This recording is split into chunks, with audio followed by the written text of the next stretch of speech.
Hi guys, welcome back to another tutorial. In this one I'm going to show you how to make Gypsophila, aka baby's breath. Those beautiful little white flowers that you see so often in bouquets, weddings, stuff like that. I get asked about it all the time. We've got the easiest way to do them. We are using our new Fiddly Little Flower and Calyx cutters, which you can find on our website. And here they are sitting next to a beautiful red rose from our Romantic Roses class last year, where you can see they just go together so well. So I hope you enjoy the tutorial.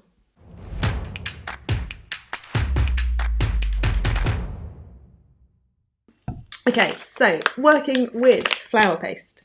So this is ours, which is available on our website, and because I know we've got a few newer folk with us, all the colours, dusting brushes, the flower paste, the cutters, you can get all of that on our website, which is immaculateconfections.co.uk.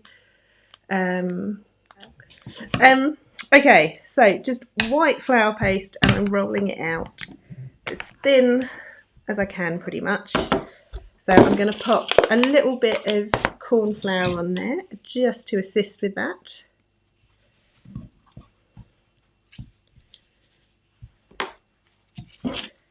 Because these are only tiny flowers, so we do want them to be nice and thin.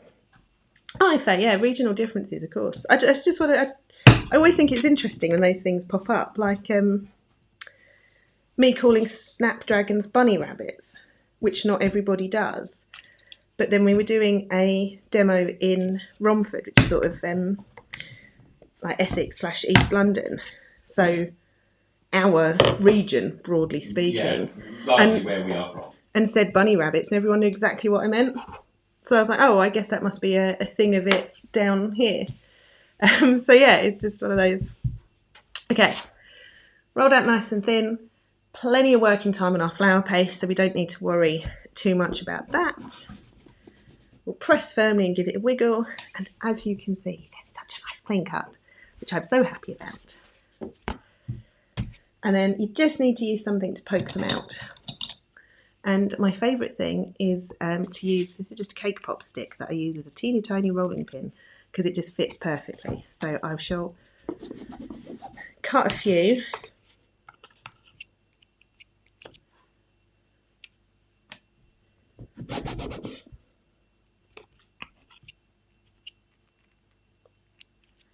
See, and I'm always like, oh, should I talk about this on the live, or is it just weird? But actually it always gets everybody chatting as well.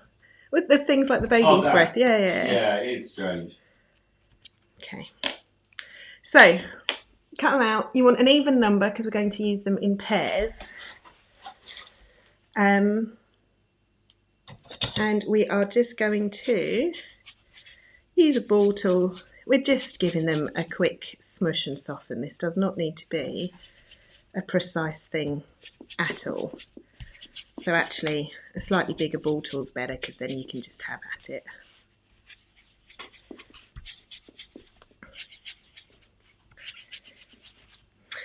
You can work on green or white wire. It's up to you.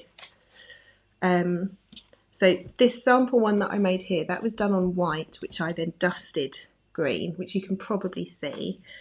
I've got some here that we can take together later that I've done on green wire, and I'm going to do these on some green, just because it will be easier for you to see. So I'm using the Nile green, so it's that brighter shade of green. And because they're only little things, you can get away with cutting your wire into fifths rather than quarters,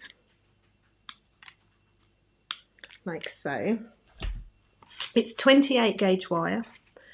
I did experiment doing these with the 32, but they were a little bit too floppy.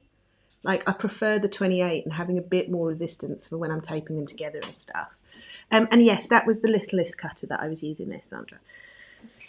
So we're just going to come and make a teeny tiny hook in these, which I'm hoping you can see.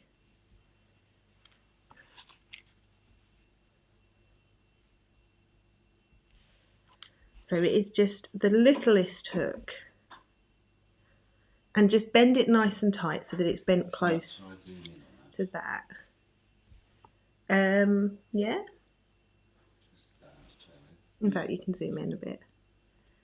And because it's only 28 gauge wire, you can just do it with your fingers. But of course, if you prefer pliers, there we go, I found the word, well done, you can. So this is going to be not dissimilar than how we do like the little ruffle flowers. Chris, I need your help for something, which is that I think my water pen is over there. If you could grab it. In here. Sorry, I'd just forgotten that I was using that for something else the other day.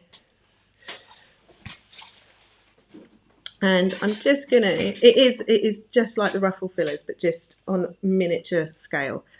So I shall put a little dot of water, and I'm going to take a new one and press it on so that it's rotated 90 degrees, and then we've got this sort of 8-petaled situation there. And I shall do a few so that you can see what is going on. Once we've done that, we're just going to pop a little cross on these. Right, and they make such small little fluffy doodads that don't worry if something's off centre or it's not quite right or whatever, because you're really not going to be able to tell when they're all done. And then you take your wire, pick one up, slide it up to the top, squish it one way, squish it the other way. You can neaten off the underneath with just a little twist, and that, my friends, is it. And the magic is in the shape of that teeny tiny cutter. So I'm going to pop that there, and I'll do a couple more because we have them here. So again, just slide it up, pinch one way and then pinch the other. When you pinch them, sometimes they will perfectly do that, and then when I do the ruffles, I always say it's like one of those thingies, the origami things. Fortune tellers, another thing that people call different things from all over. So sometimes you will be able to get the halfway and then the other side will come in perfectly. Other times you'll find it will fold over.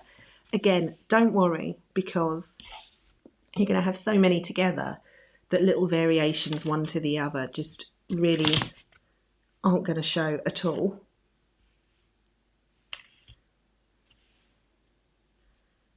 So it is just that little squish, and this is the perfect sort of job sitting in front of the TV or with a book on or whatever it is, of just cutting loads out, squishing them on.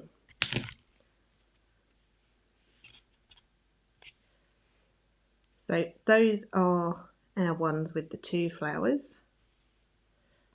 And of course, if you find that you reach a point where your fingers are stickier than the wire, clean your hands, and then you can either just dip a little bit of cornflour or go for a little bit of Trex or petal base. So petal base is just white veggie fat, so Trex, Crisco, Kofa, just so that your fingers aren't too sticky. Got one more there, so I shall do him like so. And you can see that actually that one has come up. I mean, I don't know if you can see, they are very small. Spin it a bit. Yeah. He's not as beauteous as the others, so I can give him a little bit of a squish the other way, but I'm not going to sweat it, because when they're all together on your bunch, it just really, really will not show. So that's those ones.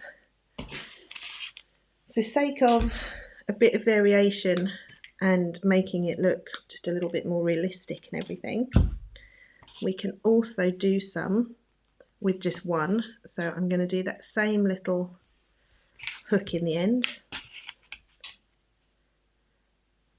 See, I told you it was easy. Sometimes it is just all about the cutter. And as I say, I was delighted when I was like, I think this is going to work for, you know.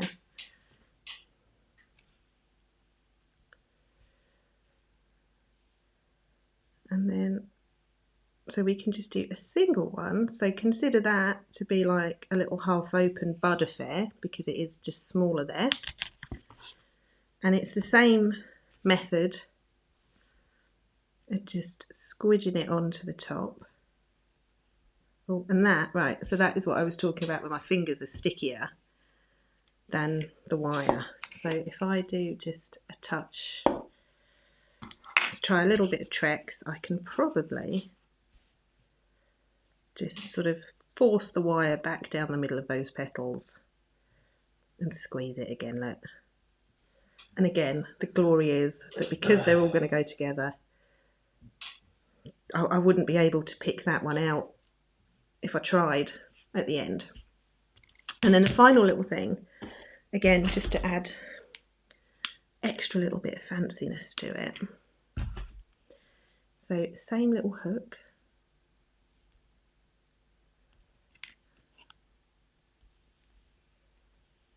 And then I'm just going to make some teeny tiny buds. So I've just grabbed a bit of, I've still got that sitting there. And of course, if you're worried if it is drying out, or indeed if you're working with cold porcelain, then you can pop them in a petal portfolio. So plasticky thing, 2 leaves, and they sit, and that keeps everything from drying. We're waiting for more of those to come, aren't we? Yeah, it should be next week, I hope. So I'm just going to, a little bit of corn flour on me.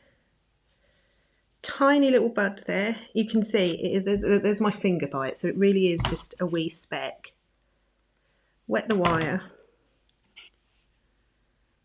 And then just pop that in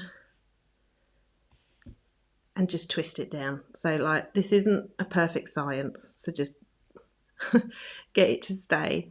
What I will say is that the little tiny buds like that are easier to do if you've got slightly older flower paste that's not fresh out of the packet, because when it comes out fresh it is so soft that doing something so small, like there's nothing between the wire and the paste, there's nothing there to hold on to itself. So when you try and sort of squish it down, it will just, you'll just pull it off, if that makes sense, rather than being able to shape it. And then if you wish, you can just put some little lines in the buds, just so you've got something a bit interesting, which you can do because they are so weeny, with a fingernail like that. Or of course, if you prefer, we can do it with a Dresden or a knife. But they're just so little, and it's just that when they're then together, you can see there's a few in there, it just gives it a little bit of variation. So those are all our bits, little buds, some little mini ones done with the one flower, and then those larger ones done with bigger flowers. You would want to do by far and away a majority of full flowers and just a few of these. I wouldn't do these little buds with the candle method, just because they're so small. There's not not a lot to melt. No, I found it just ended up making a hot and sticky mess. So by all means have a go, but I just I found it unnecessarily awkward. And then just for sake of fullness, so this one here is the medium cutter, which, as I said, if you wanted to do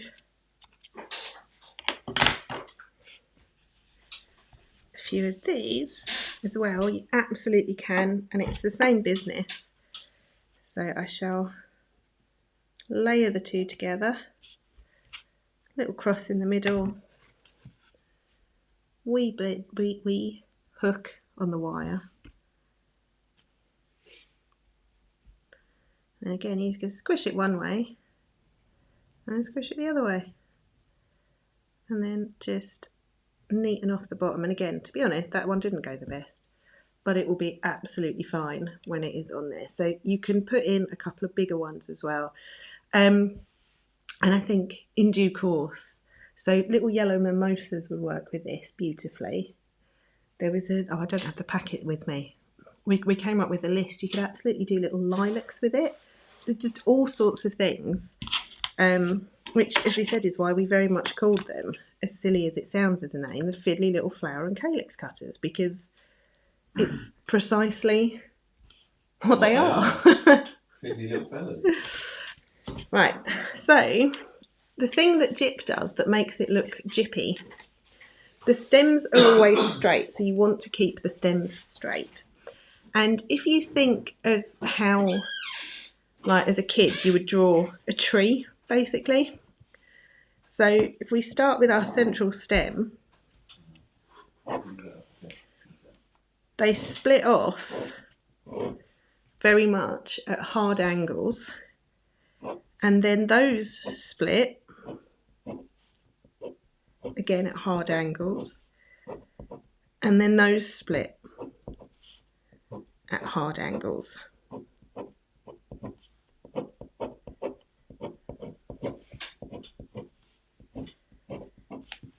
So I hope that makes sense, and the reason I say it like that is that often if we're taping branches and stuff, you know, you want to create something, say if it was with the leaves, you know, one's always talking about flowing and movement and all the rest of it, but no, these things, they have these little, which we're not making.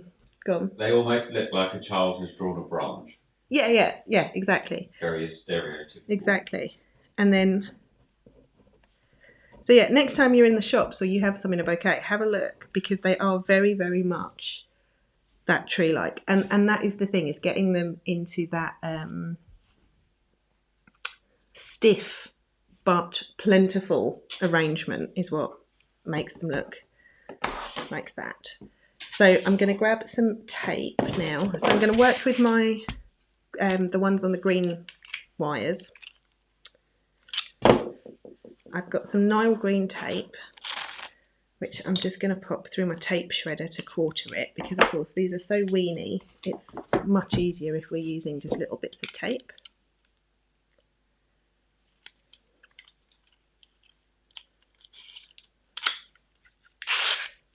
Like so.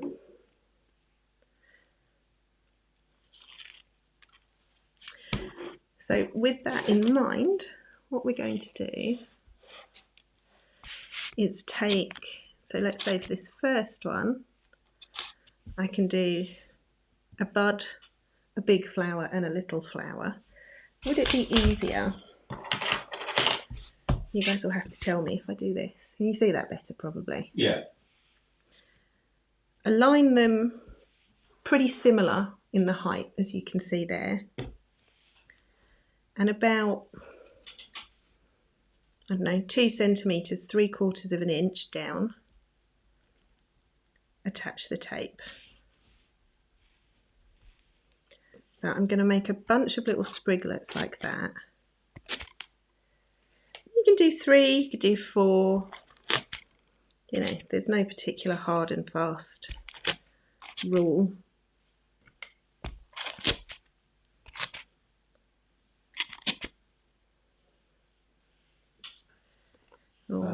Roughly how many flowers do you have on the stem you have done? Chris can count it while I do this, because I have no idea is the honest answer. I don't know that I would often use a stem quite like that. I'll show you at the end how it is that I think they would be useful to use. Although that being said, I know that it is still popular, especially for weddings, to have just gyp. In which case, yes, you would want something like that. And I'd like to be totally honest, they are, I've got a decent audiobook on at the minute. They're an easy thing, just clear yourself a bit of space, get all your wires ready. About 34. They are, is that all?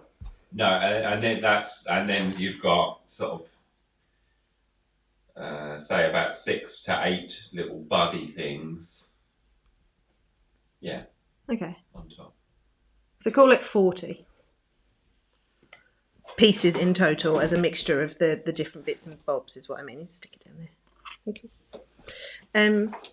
But yeah, you get into the flow of making them, and it's dead easy.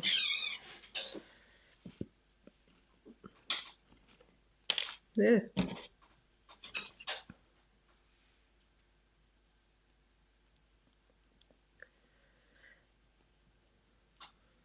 So I'm nearly done with these. I think I'm using some of the ones I've just made, but that's okay.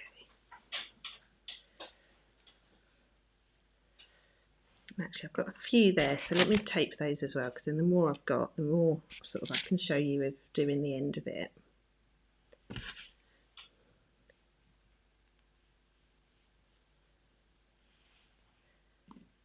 Oh, now I had an email from the lovely Dee, who is a newer member, asking about taping. So just quickly, if you're taping little things, always trim your tape down. You can use a tape cutter or shredder like I did, or if you sort of fold it up on itself, you can just cut with a pair of scissors. And that is simply because on wires this fine, trying to do a neat job with tape that thick would be impossible. And then what I'm actually doing, but I do it fast because it's become pure muscle memory these days, I will cross the tape over the stems like that, fold it underneath so that I can then pinch it with my thumb and forefinger, wrap it once or twice nice and tight so it's affixed, and then you can spin.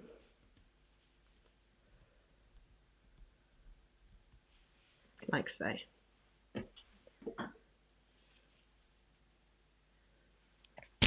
And that is by and large exactly what it is that I'm doing. It's just, I do it quick because I do it all the time. And as I said, taping is fiddly until it becomes one of those things that you do on muscle memory.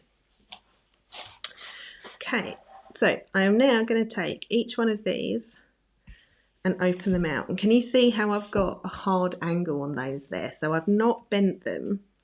You don't want to do it so that the stem does that and curves, because that's not how they are. They are straight with a hard angled anchored at those joints. Right, so we've done that, and I'm just going to grab some dust. So just leaf green. Yeah, but see, so you're local, so maybe it's another east of Londonism, or northeast of Londonism. So a little bit of leaf green, small round brush, little diddy one here. And you're just going to come up those stems and let just a little bit creep onto the underside of the flowers. And the reason that I'm doing this after I've taped them is because when they are single ones, they're just so little and fiddly, whereas at least this way you've actually got something to hold on to. And I did exactly the same thing when I was doing them with the this one, where it was all white and I dusted it green. And the only reason I did that was because I was too lazy to go and find the green wires, to be honest. When you get to those little buds, you can pop just a little bit of green on top as well to make them look a little bit greener. Catherine, exactly so, a roundy thing in the garden.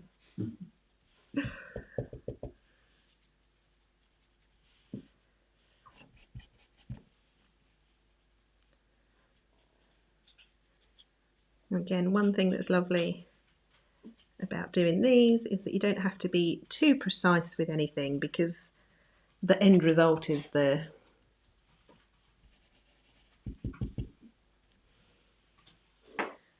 so tape. And then so if you, what we've made there, these little 3s and 4s, are these bits on the ends there. So bless you, our next bit is going to be to take 2 or 3 of these at a time. Again, hard angle rather than a smooth curve. Now in a minute, that's lovely. Oh my God, that's what you should say, Chris. What? I'll do it now in a minute. That could be your actual catchphrase. Right, so can you see, again, hard angle on that? So that business of like if you got a kiddo to draw a branch or a tree. So I shall do the same again here.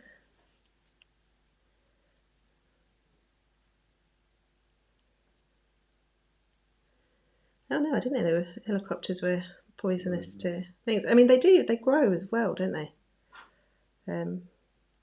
They seem to be, like, put it this way, they seem more successful as making a new tree than what an acorn is a new oak. Yeah. Is what I mean.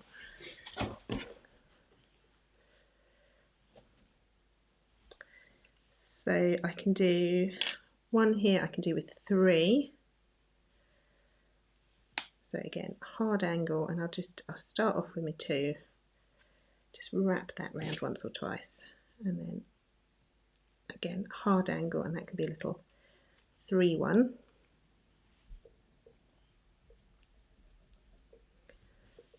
I've said the phrase hard angle so many times now, I'm not really sure I know what it means anymore, but it is descriptive of what I'm talking about, given that so often one's talking, good grief, one will be talking about softening edges and having movement and keeping things dynamic, whereas with this we want almost the exact opposite. Okay, so there's our little trees, and then I'm going to grab some 20 gauge wire just so that I can give it a slightly more substantial stem. Ooh.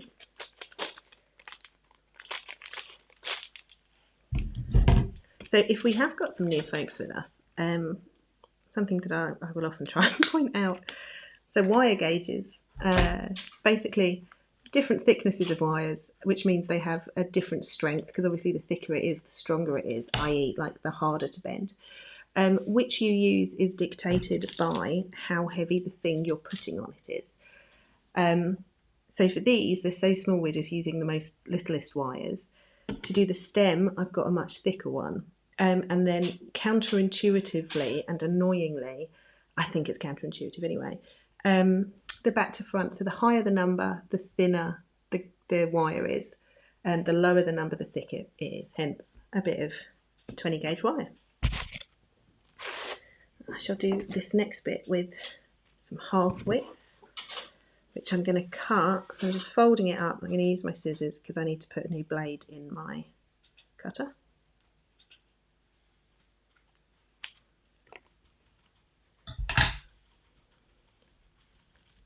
Oh, Victoria, that is the actual perfect description. They are like Lego flower stems. That is exactly what they're like. Yeah, that's absolutely spot on. Absolutely spot on. So I shall take 2 of my bigger bunchy things. And again, so I've just swapped to half width because we're just doing slightly bigger things. Oh, broke that off. Let's try again. And I'm just going to add in the bit of 20 gauge and bring that down there. Oh, Anna, thank you so much. I can't wait. It's going to be fun. I think we always have fun with the flower clubs and learning all the things. Okay, so again, hard angle. And then what I'll do here, just to make these go a little bit further, is I will pop that one there, again, hard angle, and I shall pop the other one. In fact, what I can do is bend that up slightly that way, so you can see I've made another branch split, and then I can put this last one down here.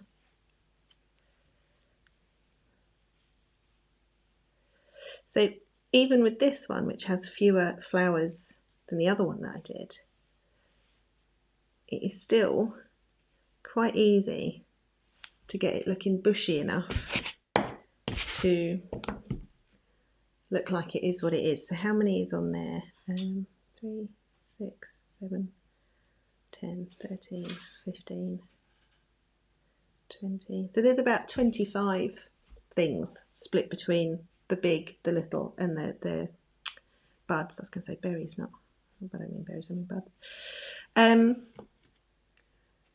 So if you wanted something that was covered in them, then of course you could do whole sprigs like that. But so this is just a very, would you zoom back out for me? Thank you. This is a beautifully red rose from our rose class last year. Romantic Roses. Yeah. Still and available of course, on the website. Still available on the website. And of course, red roses and gyp is like a classic combination.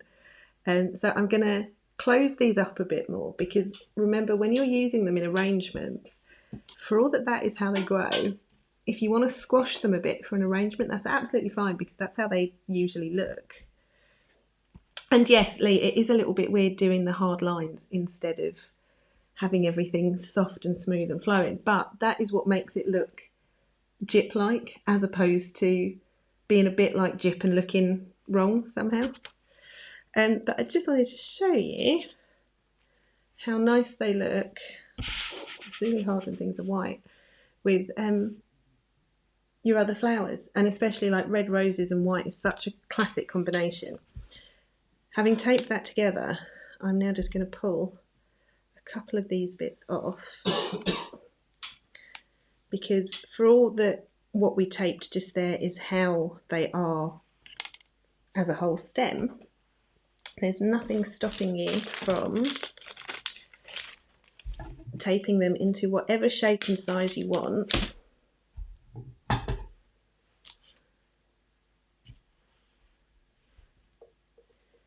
so that it will suit with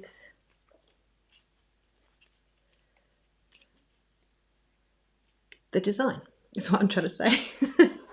So let me just make one more little spriglet there.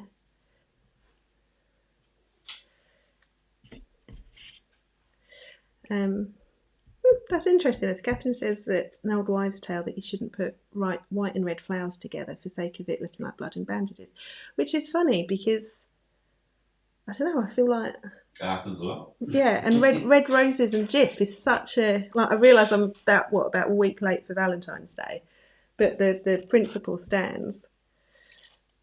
So now that I've got that into two little spriglets, you can see, like so. Just a very, very classic combo. So the point I was trying to make here is just that if you're going to use them in an arrangement, something like this, do the first making of the little trees, maybe even do the second step, but beyond that I wouldn't worry about it, because with this one, where it is sort of a whole tree, I mean, if you had that next to that, you lose half of it. It wouldn't be worth it. So you can absolutely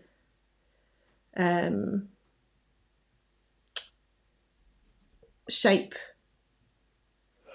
I need to find some words, Chris. Hang on. So I was reading comments. So help you. Use them to what will fit your design, even if that's not entirely true to nature, because it's about making them fit the design. The design. There we go. So I hope you enjoyed learning how to make baby's breath with me there. The link to the cutters is in the description, and of course all of our classes and everything are available on our website as well if you would like to learn how to make more sugar flowers with me. Take care, and we'll see you soon.